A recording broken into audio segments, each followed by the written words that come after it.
Hello दोस्तों, पिछले video में हमने पढ़ा था कि पिछले वीडियो में हमने देखा था कि जो संज्ञा प्रकरण हमने स्टार्ट किया था उसको यहाँ तक पढ़ लिया था कि उकालो अच ह्रस्व दीर्घ प्लुत, इस सूत्र तक हमने इसको पढ़ लिया था।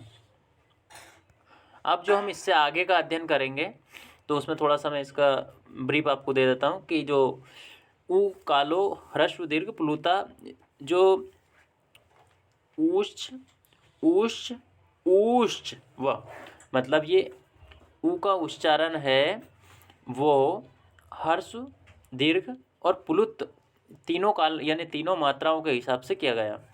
अब मतलब ह्रस्व में एक मात्रा और दीर्घ में द्विमात्रा और जो प्लुत होता है उसमें त्रिमात्रा होती है मूल रूप से। तो ये जो है वाम काल इव कालो यश स अच क्रमाद हर्ष दीर्घ प्लुत संज्ञा स्यात्, मतलब ये इनके उच्चारण काल के हिसाब से जो अच है वह क्रम से हर्ष दीर्घ और प्लुत होता है। सा प्रति एकम उदात्त आदि भेदेन त्रिधा। उदात्त आदि भेदेन से तात्पर्य क्या है यहाँ पे? उदात्त, अनुदात्त और स्वरित, इस भेद से कितने होते हैं? ये 3 होते हैं। तो ये हमने पढ़ लिया था। और इसमें एक विशेष भी बताया था हमने आपको कि मात्रा को काल कहते हैं, जिसमें यदि मुर्गा सुबह सुबह बांग देता है 4 बजे तो वो अपने उच्चारण को 3 स्टेप में बोलता है, जैसे कि कू क्लू कू, इस प्रकार से वो उच्चारित करता है।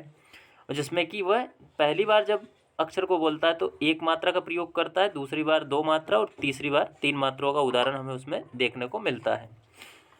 तो इससे हमें प्रतीत होता है कि जो उकार है वो दृष्टांत रूप से या उसका प्रयोग के हिसाब से हमें यहाँ पे तीनों प्रकार दिखाई दिए हैं।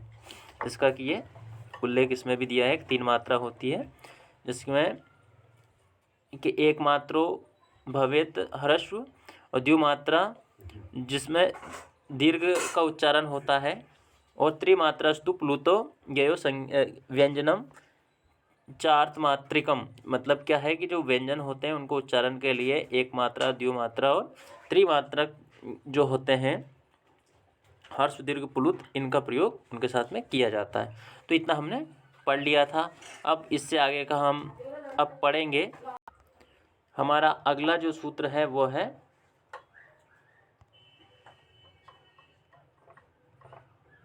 उच्चैरुदात्त, मतलब उच्चे उदात्त। ताल्वादि सभागेषु स्थानेषु ऊर्ध्वभागे निष्पन्नो अनुदात्त संज्ञा स्यात्। अर्थात इसका मतलब क्या हुआ कि उच्चे मतलब जो हमारे तालु आदि, तालु, कंठ, ये इनके ये जो उच्चारण स्थान है इनका जो ऊर्ध्व भाग होता है, मान लो ये मुख है और इसको एक तालु मान लो आप। तालु का जो ये ऊपरी वाला भाग है, यहाँ से जिन वर्णों का उच्चारण किया जाता है, वर्ण कौन से होना चाहिए? अच।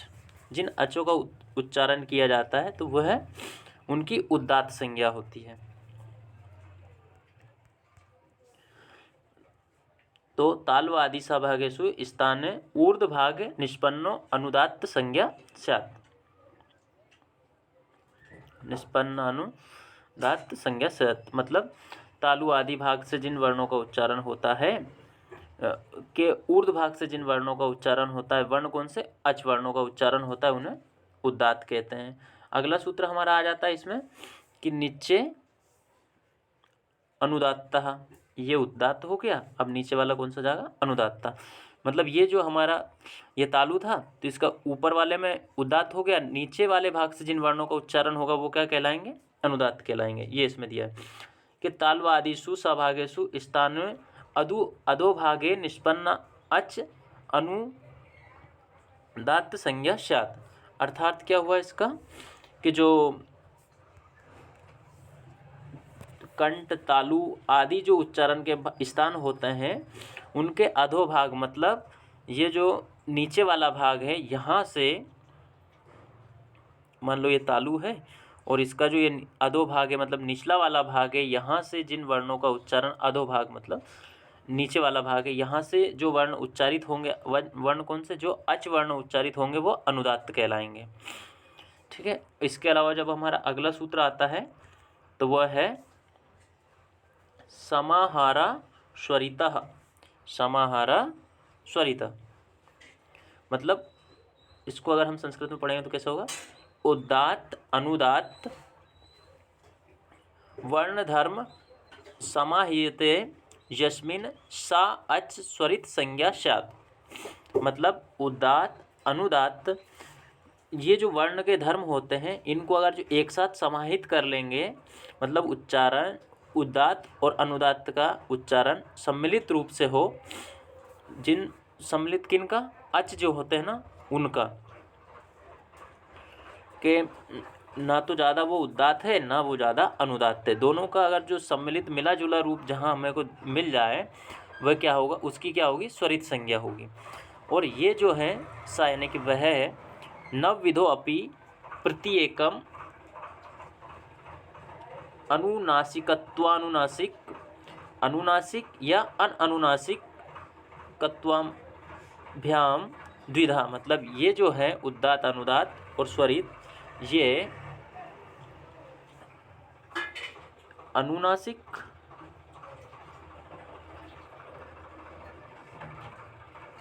और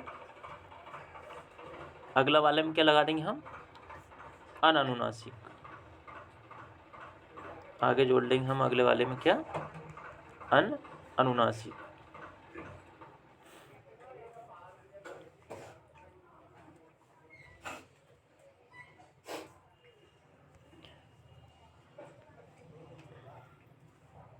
तो ये क्या हो जाएंगे हमारे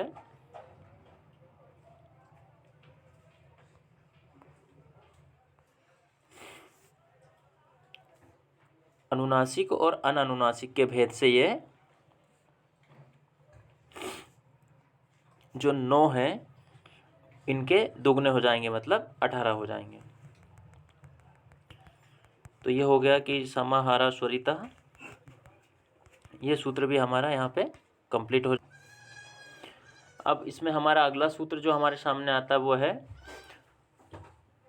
मुक् नासिका वचनो अनुनासिकः। इसका मतलब क्या हुआ भैया, तो हम इसकी व्याख्या पढ़ते हैं। व्याख्या में हमें दिख रहा है कि मुख सहित नासिकयो उच्चारण मानो वर्ण अनुनासिक संज्ञा स्यात्। अब इसका अर्थ क्या हुआ कि मुख और नासिका दोनों से जिन वर्णों का उच्चारण होता है वो अनुनासिक वर्ण कहलाते हैं, यानी कि उन वर्णों की अनुनासिक संज्ञा होती है। तदितम आ ई उ री ऐसाम वर्णानाम प्रत्येकम 8-10 भेदा। इस प्रकार से आ ई उ और ऋषि की जो वर्ण है इनका कितने भेद हो जाएंगे, 8-10 मतलब 18 भेद हो जाएंगे। लेकिन अभी यहाँ हमें एक चीज़ मिलती है नहीं, क्या, कि जो ली वर्ण है इसका कितने भेद होते हैं, केवल 12 भेद होते हैं। कितने भेद होते हैं, केवल 12 भेद होते हैं। क्यों होते हैं भैया, तो इसमें एक कारण हमें देखने को मिल गया यहाँ पे, तस्य दीर्घा अभावात्, अर्थात इसमें दीर्घ का अभाव होता है। मतलब इसमें क्या है, ह्रस्व है और दीर्घ तो है नहीं, तो ह्रस्व है, दीर्घ नहीं है, प्लुत है। इसमें ह्रस्व है, दीर्घ नहीं है और प्लुत है। इस प्रकार से ये रहेगा और ये रहेगा। अगर जो तीनों होते तो 6 को 6 6 दून 12 और 6 ते 18 होते, लेकिन दीर्घ नहीं है, इस प्रकार से इसमें 6 और 6 12 होंगे। इसकी व्याख्या हमें आगे देखने को मिलेगी। तो एचाम अपि द्वादशम तेषाम ह्रस्व अभावात्, मतलब जो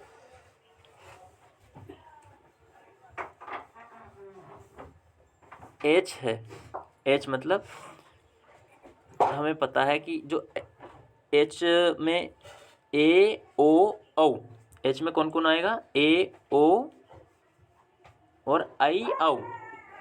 इनके कितने कितने भेद होते हैं, 12 भेद होते हैं। क्यों? क्योंकि जो एच है उसमें द्वादश भेद होते हैं।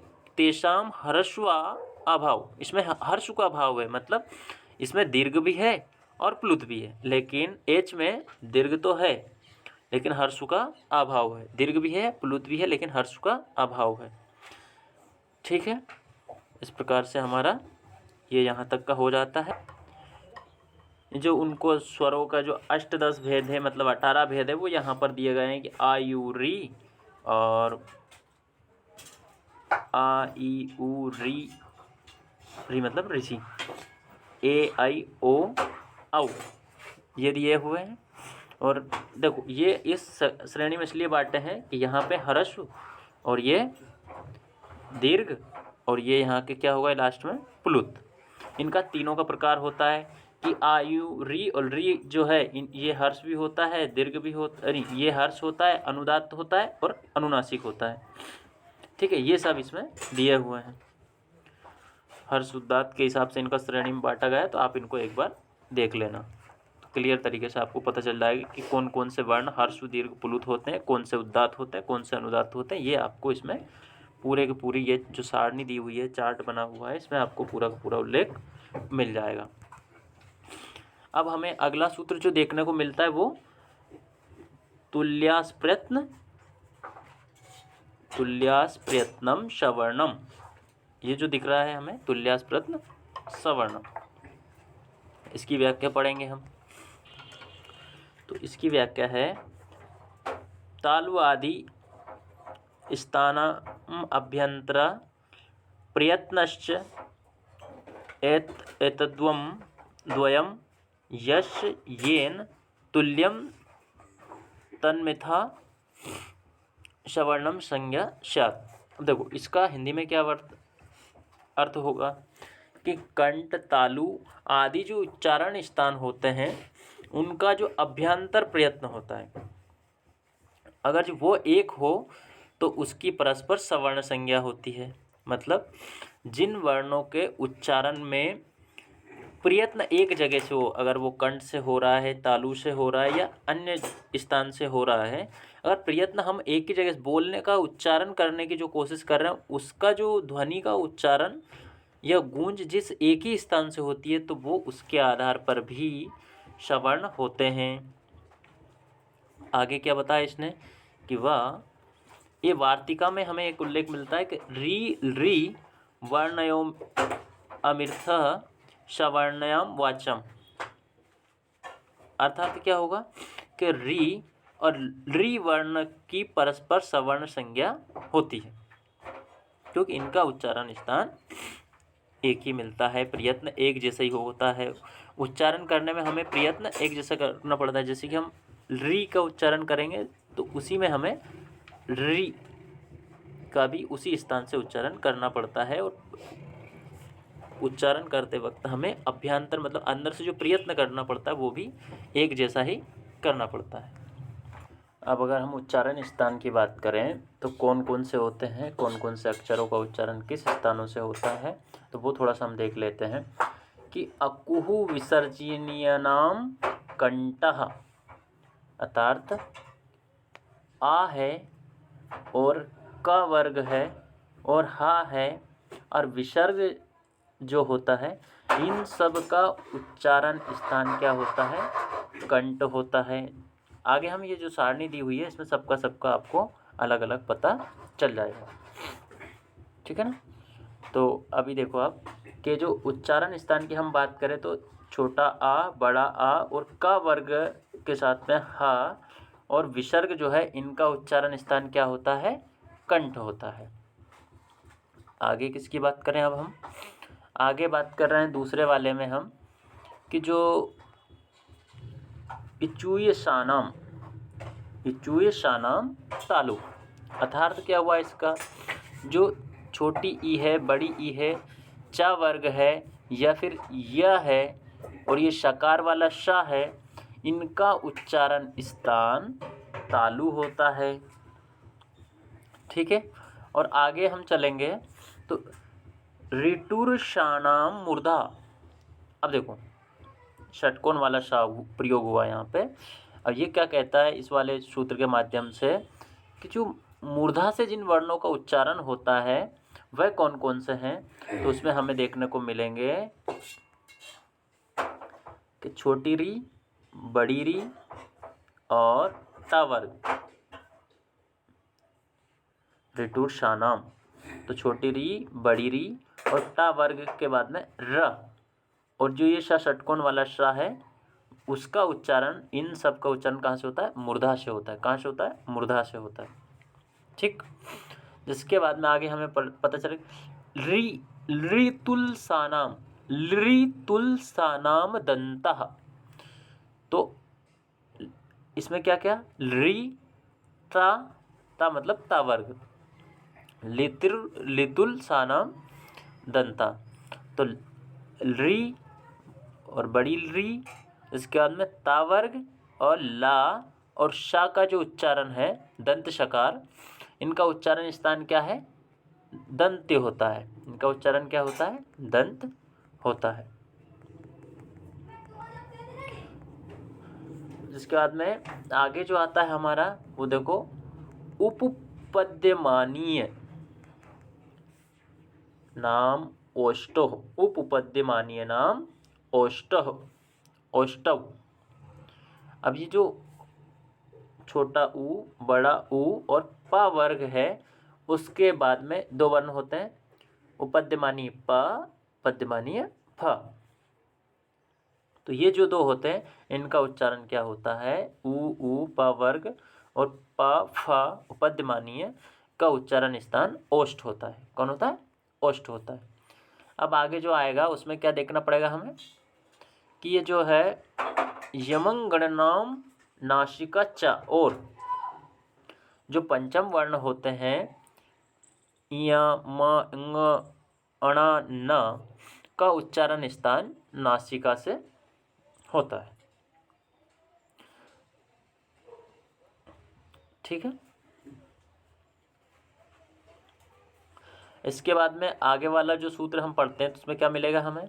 उसमें मिलेगा ए दैतो कंठ तालु, अर्थात जो ए आई का उच्चारण स्थान जो है, ए आई का उच्चारण स्थान है वो कंठ और तालु है। आगे चलेंगे तो ओ दाउतो कंठा ओष्ठः, मतलब कंठ ओष्ठम। जो ओ औ का है उच्चारण स्थान वह कंठ और ओष्ठ है। यह हमें यहाँ मिल गया। वकारस्य दंतोष्टम, जो वकार होता है वह वन का होता है, उसका उच्चारण स्थान दंत ओष्ठ है। अब आगे कौन मिलेगा हमें? जिह्वा मूल्यस्य, जिह्वा मूलिम, मूल्यम। अर्थात क्या होगा इसका कि जो जिह्वा मूली होते हैं क और ख, आधा क का उच्चारण जैसे करते हैं हम वैसा, और ख का जो ख के बोलने में जो पहले प्रयत्न होता है वो वाला एक। तो ये जो दो जिह्वा मूली होते हैं उनका उच्चारण स्थान क्या होता है? जिह्वा के या जीव के मूल में होता है। ठीक है। तो इस प्रकार से इन वर्णों का हमने उच्चारण स्थान भी देखा है। तो यहाँ पे एक सारणी आपके सामने दिखाई दे रही है जिसमें कंठ, तालु, मूर्धा, दंत, ओष्ठ, नासिका, कंठ तालु और कंठोष्टम, दंतोष्टम, जिह्वामूली, इन वर्णों का जो उच्चारण स्थान है यहाँ पे कौन कौन से वर्ण का किससे उच्चारण हो रहा है। तो ये कंठ में जिस प्रकार हमें दिख रहा है कि अ, क, ख, ग, घ, ङ, ह, और विसर्ग तालु से ई, च, छ, ज, झ, ञ, य, श। तो यहाँ पे हमें सबका उच्चारण स्थान दिख रहा है। तो आप एक बार इन वर्णों को रीड कर लेना, तो इनसे आपको पता चल जाएगा कि कौन से वर्ण का उच्चारण स्थान क्या है। तो आपको इसका एक बार में समझ आ जाएगा कि किसका उच्चारण स्थान क्या है। अब हम आगे पढ़ेंगे कि यत्न कितने प्रकार के होते हैं। जो हम अभी बोल रहे थे ना, प्रयत्न करना पड़ता है बोलने में, उच्चारण करने में, तो वो जो यत्न है वो हम अब देखेंगे। तो यत्न द्विधा, यत्न कितने होते हैं? तो 2 होते हैं। कौन कौन से होते हैं? अभ्यंतर और बाह्य। अद्यः पंचतः। अब ये जो होते हैं अंदर वाले वो 5 होते हैं। स्पृष्ट, इष्यत स्पृष्ट, ठीक है, स्पृष्ट, इष्यत स्पृष्ट, इसके बाद में और जो विव्रत होते हैं वो कितने होते हैं? 2 होते हैं। विव्रत और इष्यत विव्रत। संव्रत होते हैं तो संव्रत, तो कुल मिला के 5 प्रकार के हो गए, ठीक है। उसके बाद में स्पृष्टम, प्रश्नम, स्पर्शानाम। जो ये स्पृष्ट होते हैं वो उनका प्रयत्न कैसे होता है? स्पर्शनाम। स्पर्श मतलब जो व्यंजन होते हैं उनकी बात हो रही, स्पर्श व्यंजन की। और जिसके बाद में आगे जो चलेंगे हम, इष्यत स्पृष्टम अंतम स्थानम, मतलब तो इष्यत स्पृष्ट जो होते हैं उनमें उनका जो उच्चारण स्थान होता है वो अंतस्थ होता है। इसी प्रकार से इष्यत विव्रत होता है जो ऊष्माण होता है, मतलब ऊष्म होते हैं। उसी प्रकार विव्रत स्वरण होते हैं वो स्वर होते हैं। और ह्रस्व अश्य सवर्णम श, मतलब जो ह्रस्व होते हैं और उनमें जो सवर्ण होते हैं उनका प्रयोग संवृत में होता है। प्रक्रिया दशायाम, जो प्रक्रिया की दशा में होती है उसमें विव्रत होते हैं। अभी हम इसका नीचे भी हिंदी में अनुवाद बताएंगे आपको। और भाई प्रयत्न, जो भाई प्रयत्न होते हैं उसके अनुसार ये कितने होते हैं? 10 होते हैं भाई प्रयत्न। तो अंतर प्रयत्न और भाई प्रयत्न में अंतर क्या होता है? तो अभ्यंतर और बाह्य में अंतर ये होता है कि जब हम किसी वर्ण का उच्चारण करते तो हृदय से जो नाद उत्पन्न होता है तो उसका हमें अनुभव हो जाता है। तो अंतर प्रयत्न मतलब हृदय से जिनका उच्चारण आप कर रहे हो, हृदय में जिस नाद के माध्यम से यहाँ उच्चारण करते हैं उन्हें अंतर प्रयत्न कहते हैं। और बाह्य मतलब जो व्यक्ति उसको सुन रहा है, सुनने के माध्यम से उसको जिस यत्न का अनुभव हो रहा है वो बाह्य प्रयत्न हो रहा है, ठीक है। तो बाह्य प्रयत्न के अनुसार ये 1 का 10 मतलब 11 होते हैं। विवार, संवार, श्वास, नादो, घोषो, अघोषो, अल्पप्राण, महाप्राण, उदात्त, अनुदात्त, स्वरित, चैती। मतलब यह बाह्य प्रयत्न के आधार पर कितने प्रकार के होते हैं? 11 प्रकार के होते हैं। इसके बाद में अब खरो विवारा, खर जो होते हैं विवार होते हैं, श्वसा, अघोषा। श्वास जो होते हैं वो अघोष जो होते हैं। और हर्ष जो होते हैं वो संवारा, नादा, घोषा। वर्गाणाम प्रथम, तृतीय, पंचम, वश, जो हमारे जो वर्ण होते हैं उनका प्रथम वर्ण वर्ग होता है, द्वितीय वर्ग होता है, तृतीय वर्ग होता है। उनको वर्गों में भी बांटा जाता है जो आगे मैं सारणी में आपको दिखाऊंगा, ठीक है। उनके हिसाब से वो जो प्रथम, तृतीय और पंचम वर्ण होते हैं वो क्या कहलाते हैं? वो अल्प प्राण कहलाते हैं। और जो द्वितीय और चतुर्थ वर्ण होते हैं वो महाप्राण कहलाते हैं। और का से लेके माँ वर्ण तक, कादियो माँ उषाना स्पर्शः, का से लेके माँ वर्ण तक जो वर्ण होते हैं वो स्पर्श वर्ण कहलाते हैं। यण जो अंतस्थ हैं, य र ल व, ये क्या है? अंतस्थ है। जो सल प्रत्याहार है वो ऊष्म है। श श श ह, ये ऊष्म वर्ण है। अच जो है वो सारे के सारे क्या होते हैं? स्वर होते हैं।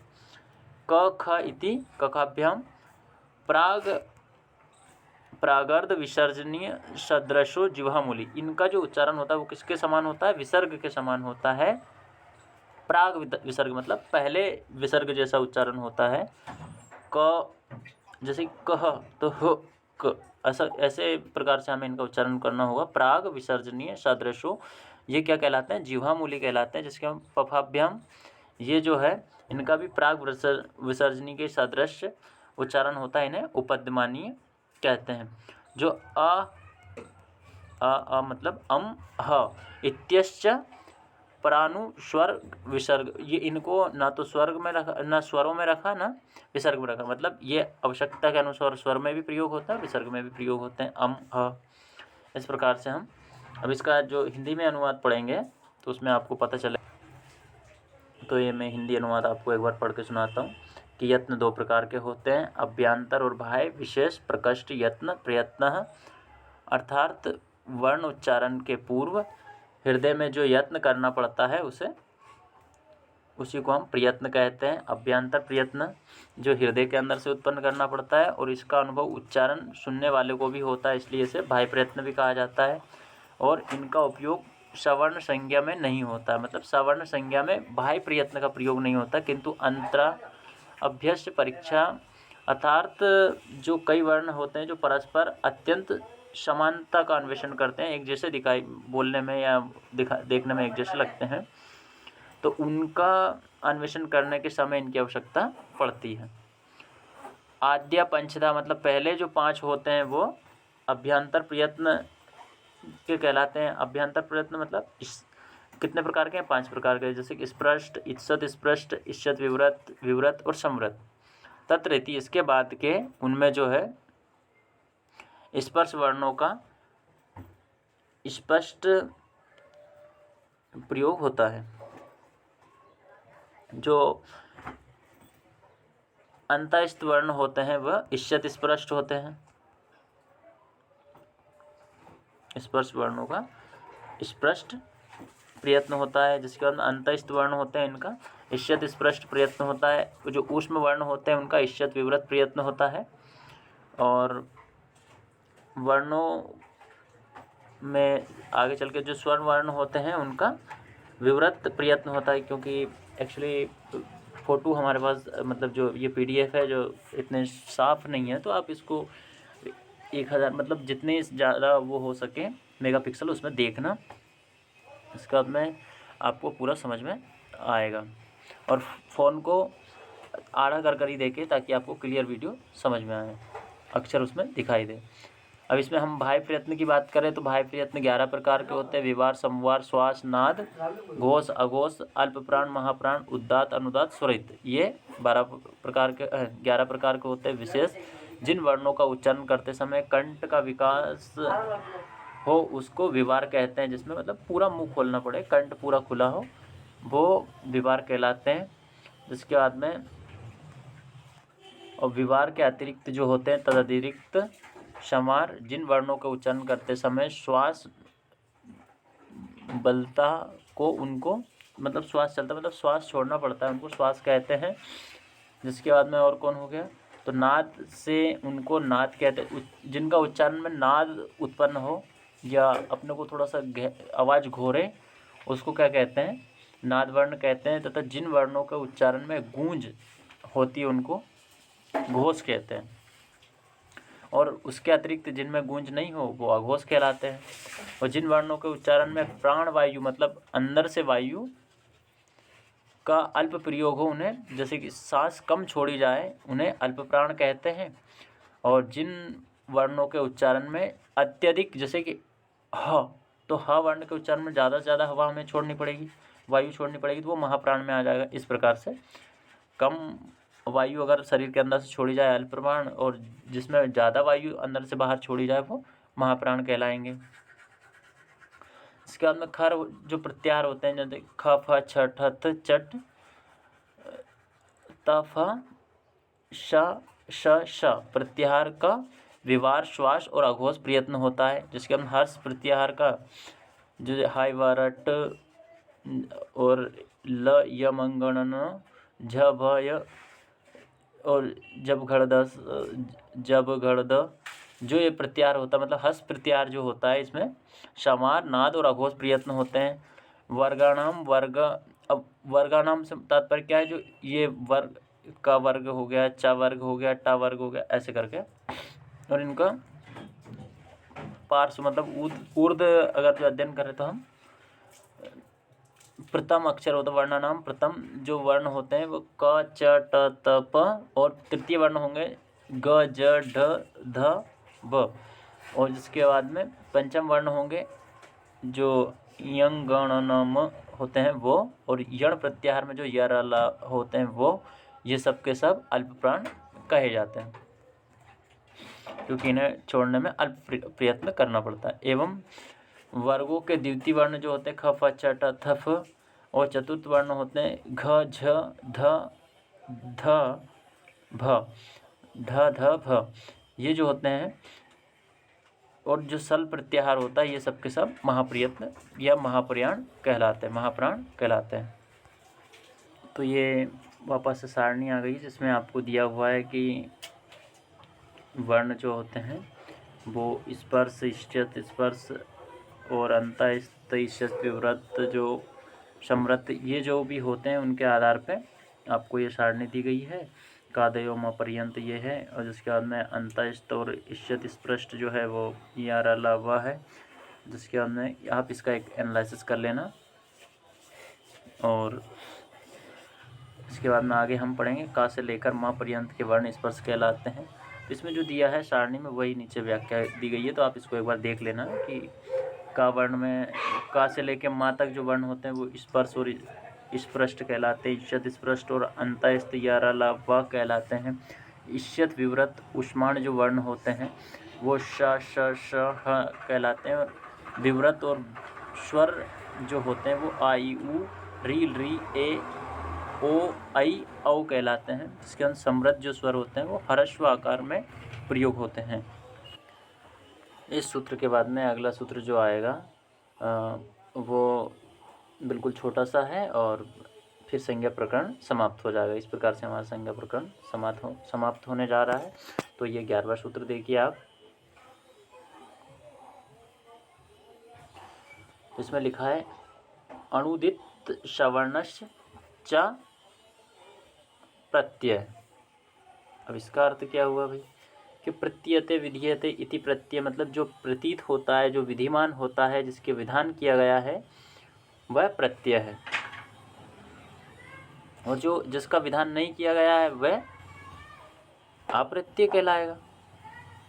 तो अविधीय मानो अणुदित सवर्णस्य च संज्ञा स्यात्, मतलब जो अविधीयमान है वो जो अणुदित है उसकी सवर्ण संज्ञा होती है, मतलब वह है अप्रत्यय कहलाते हैं। अत्रे वाण परेण अणकारेण, मतलब इसके अलावा जो अण है, अणकारेण से तात्पर्य है जो अण प्रत्याहार वाले, जो अंतिम वाले जो ये अणा हैं वो ऋण में भी आएगा और भी जिस प्रत्याहार में आएगा वह केवल प्रयोग मात्र है। जैसे कि कु, चु, टू, तु, पु, ऐते उदिता, मतलब का वर्ग है, चा वर्ग है, ता वर्ग है, ठीक है, और पा वर्ग है। ये पांचों के पांचों क्या कहलाते हैं? उदित कहलाते हैं। तद एवं अष्टदश संज्ञा, मतलब इस प्रकार से जो अ होते हैं ये कितने प्रकार का हो गया? 18 हो गया, ठीक है ना। और इसके बाद में तत् इकारो उकारो, मतलब इकार और उकार जो हैं वे भी कितने प्रकार के हो गए हैं? 18 प्रकार के हो गए हैं। ऋकारश त्रिंशतः, ऋकार त्रिंशतः, अर्थात क्या हो गया? जो री और री है ये दोनों मिलाकर कितने प्रकार के हो गए? ये 30 प्रकार के होते हैं। एवं ये लिखा है यहाँ पे ऋकारोपि भी, ठीक है। तो इस प्रकार से ये 30 प्रकार का ऋकार 63 एवं ऋकारोपि, मतलब ऋकार को भी मिलाकर ऋकार जो है वो 30 होते हैं। एच जो होते हैं वो 12 होते हैं। एच मतलब ए, आई और ओ, औ, ये जो कितने होते हैं? ये होते हैं अपने 12 12 मतलब 12 होते हैं ये। और अनुनासिक और नासिक भेदेन यह वाला 3 अक्षर मिलेंगे यहाँ पे आप लोगों को। यह वाला 3 वर्ण ये कितने होते हैं? ये द्विधा 2 होते हैं। तो अनुनासिक और नासिक के भेद से ये कितने कितने हो गए? 2 2 और होते हैं। इस प्रकार से अणुदित कहलाते हैं। अणुदित की आपको परिभाषा मिल गई होगी। अब हमें इस प्रकार से हम अगले सूत्र की ओर आगे बढ़ते हैं। ये संज्ञा प्रकरण के 3 अंतिम छोटे छोटे सूत्र और बचे हैं, जिनको पढ़ने के बाद हमारी संज्ञा प्रकरण ख़त्म हो जाएगा। तो देखते हैं हम इसका पहला जो सूत्र है वो कि परा सन्निकर्ष संहिता, अर्थात इसका अर्थ क्या हुआ वो पढ़ते हैं अपन इसकी व्याख्या कि वर्णानाम अतिशयति ही सन्निधि संहिता संज्ञा स्यात्, संहिता संज्ञा स्यात्। मतलब क्या हुआ कि परासन्निकर्ष का मतलब यहाँ पे हो रहा है कि वर्णों के अत्यंत सन्निधि की संहिता संज्ञा होती है। मतलब जो वर्ण जो होते हैं वह जब बहुत ही ज़्यादा पास आ जाते हैं तो उसकी सन्निधि संज्ञा होती है। संहिता का यहाँ पे संधि, संहिता मतलब संधि होगा यहाँ पे, मिलना, संधि, ठीक है। तो वर्णानाम अति संहिति सन्निधि संज्ञा स्यात्, सन्निधि संहिता स्यात्, ठीक है। कि वर्ण जो बहुत ही ज़्यादा पास आ जाते हैं तो उनकी क्या होती है फिर सन्निहिति, मतलब उनकी संधि होती है। अगला सूत्र क्या है हमारा कि हलो अंतरा संयोगः, हलो अंतरा संयोग। इसका अर्थ क्या हुआ कि जो अच है वे अगर जो अचभीर व्यवहिता हल संयोग संज्ञा शु। मतलब क्या हुआ इसका कि जो अच है हलो अंतरा में यहाँ लिखा अच जो है अगर जो व्यवधान हित अहित हो, व्यवधान रहित हो तो उसमें हल जो होगा उसकी संयोग संज्ञा होती है। अब इसका हिंदी में समझ लो आप अच्छे से कि जो हलो अंतरा जो सूत्र है इसकी व्याख्या में अगर जो अच वर्ण प्रयोग होता है तो जो अच वर्ण व्यवधान से रहित हो उन व्यंजन वर्णों की संयोग संज्ञा होती है। जैसे कि मान लो हमें लिखना है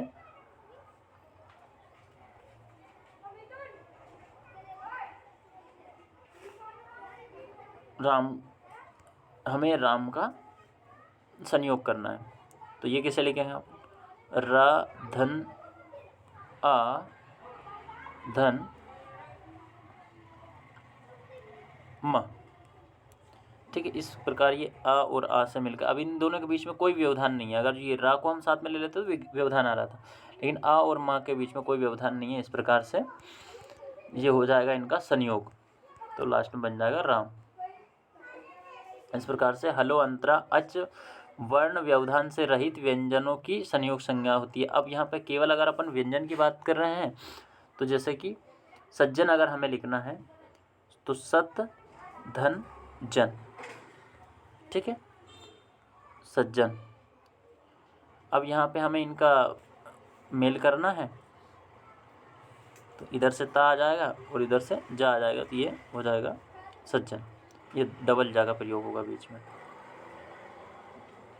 तो इस प्रकार से हलोंतरा संयोगा वाला भी हमारा सूत्र पूर्ण हुआ। और अंत में जो सूत्र दे रखा है वो है सुप तिगंतम पदम। हमने वहाँ पिछले वाले जो पढ़ रहे थे, पिछले वाले वीडियो में आप देखना कि सुप और तिगंत की हमें परिभाषाएं मिली है। सुप क्या होते हैं, तिगंत क्या होते हैं।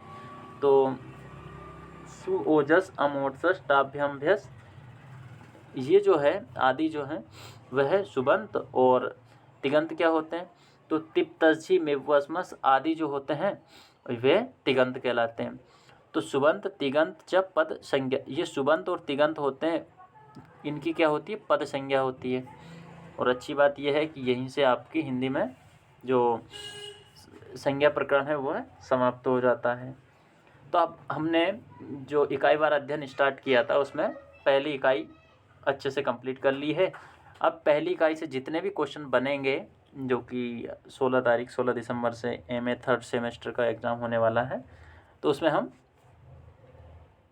एक एक क्वेश्चन का 5-5 मिनट की वीडियो के माध्यम से आपको एक एक क्वेश्चन का हल पहुंचाएंगे। तो जिसमें 7-8 क्वेश्चन जो आपको वेरी इंपॉर्टेंट हैं, जो एग्ज़ाम में हर बार पूछे जाते हैं, उनका वीडियो इसमें डाला जाएगा, ताकि जो आपके एग्ज़ाम होने वाली है 16 दिसंबर से, तो इसमें आपके लिए अधिक से अधिक हेल्पफुल साबित हो सके। तो इसी प्रकार की अन्य वीडियो देखने के लिए हमारे साथ बने रहिए हमारे YouTube चैनल पर। और इसी प्रकार की वीडियो को प्राप्त करने के लिए चैनल को लाइक, सब्सक्राइब और शेयर भी करें, ताकि बेल आइकन को दबाना ना भूलें, ताकि आपको और भी वीडियो इस प्रकार की मिल सकें। धन्यवाद।